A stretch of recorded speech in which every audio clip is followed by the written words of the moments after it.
السلام علیکم ناظرین، 1993 سے پہلے جتنے انتخابات ہوئے ان سب میں غلام حیدر وانی نے اپنے مخالفین کو ہر الیکشن میں شکست دی ہے، لیکن جب 1993 کے انتخابات کا وقت آیا، کیونکہ ان کے سیاسی مخالفین کو اپنی شکست کا یقین تھا، اس لیے انہوں نے غلام حیدر وانی کو الیکشن سے پہلے ہی قتل کروا دیا۔ یہ شخص جاگیردار طبقے کے لیے ناقابل برداشت تھا، اس لیے اسے سیاست کے منظر سے غائب کرنے کے لیے کئی طرح کی سازشوں کے جال پھیلائے گئے، کیونکہ غلام حیدر وانی کے سیاسی حریفوں کے لیے سیاست کے میدان میں وانی صاحب کا مقابلہ ممکن نہ رہا اور ہر الیکشن میں جیت غلام حیدر وانی کا مقدر بنتی رہی۔ تو پھر غلام حیدر وانی کو ایک انتہائی وحشیانہ واردات میں شہید کر دیا۔ ناظرین، وہ شخص کیسا ہوگا جو کئی بار اسمبلی کا ممبر منتخب ہوا، صوبائی وزیر رہا اور پھر وزیر اعلیٰ پنجاب بھی رہا، لیکن اس کے پاس رہنے کے لیے اپنا ایک 5 مرلے کا چھوٹا سا مکان بھی نہیں تھا، اور یہی ایک بے گھر اور غریب گھرانے سے تعلق رکھنے والا سیاسی کارکن اپنے علاقے کے بڑے سے بڑے جاگیردار اور وڈیرے کو سیاست کے میدان میں پچھاڑ کے رکھ دیتا۔ ناظرین، غلام حیدر وانی نے اپنی زندگی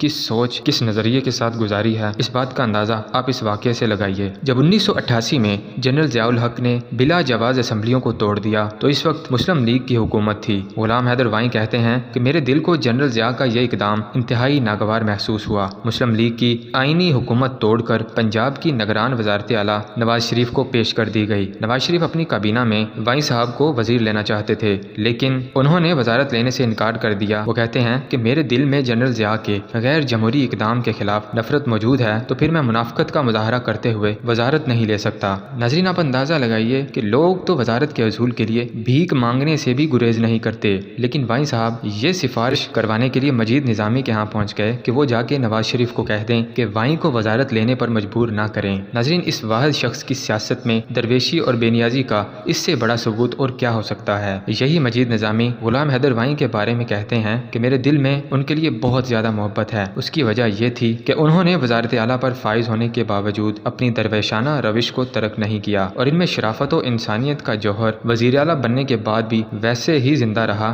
جیسے پہلے تھا۔ اور دوسری وجہ یہ تھی کہ وہ ایک سچے نظریاتی پاکستانی تھے۔ نظریہ پاکستان سے گہری محبت رکھنے کی وجہ سے مجید نظامی کی تحریک پر غلام حیدر وانی نے نظریہ پاکستان ٹرسٹ اور تحریک پاکستان ورکرز ٹرسٹ جیسے اداروں کی بنیاد رکھی۔ یہ درویش خلق خدا کا ایک بے لوث خدمتگار تھا، اور خلق خدا دل و جان سے غلام حیدر وانی کی عاشق تھی۔ بہت سے لوگ سیاست میں آنے کے بعد جائیدادیں بنانا اور بہت سارا پیسہ اکٹھا کرنا شروع کر دیتے ہیں، لیکن پاکستان کی تاریخ میں وانی صاحب شاید واحد ایسے سیاستدان ہوں گے جن کی اپنی جیب سے قومی یا صوبائی اسمبلی کا الیکشن لڑتے ہوئے چند ہزار روپے بھی خرچ نہیں ہوتے، کیونکہ عوام انہیں ووٹ بھی دیتی تھی اور ان کے تمام تر اخراجات خود برداشت کرتی تھی، کیونکہ عوام جانتی تھی کہ سیاست غلام حیدر وانی کے لیے ذریعہ تجارت ہرگز نہیں ہے، وہ سیاست کو عبادت سمجھ کر کرتے ہیں۔ ناظرین، غلام حیدر وانی کا کوئی عزیز رشتہ دار، بھائی، بھتیجا یا بھانجا ان کی وزارت اعلیٰ کے دور میں ان سے کوئی ناجائز فائدہ نہیں اٹھا سکا۔ اتفاق سے ان کا ایک بھائی اور بہنیں لاہور میں رہتی تھیں، لیکن ان سے ملنے کے لیے کوئی بھی چیف منسٹر ہاؤس نہیں آتا تھا۔ ناظرین، غلام حیدر وانی کی شادی اپنے تایا کی بیٹی سے ہوئی۔ وانی صاحب کہتے ہیں کہ جب میں سیاست میں آیا تو میرے تایا نے مجھے ایک نصیحت کی کہ سیاست میں کسی کا ساتھ دو